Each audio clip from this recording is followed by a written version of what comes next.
For today's video, tuturuan ko kayo kung paano gumawa ng crispy fish.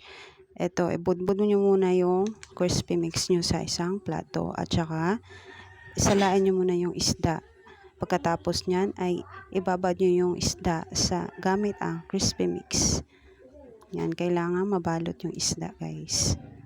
Pagkatapos, siguraduhin mabalot ng buo yung isda, guys, upang maging masarap at malinamnam yung crispy fish nyo.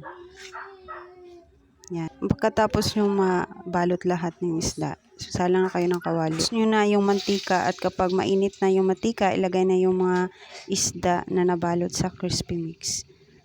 Pagkatapos nyo mailagay yung isda, ay antayin nyo yung mag-brownish yung isda at saka nyo baliktarin. Yan.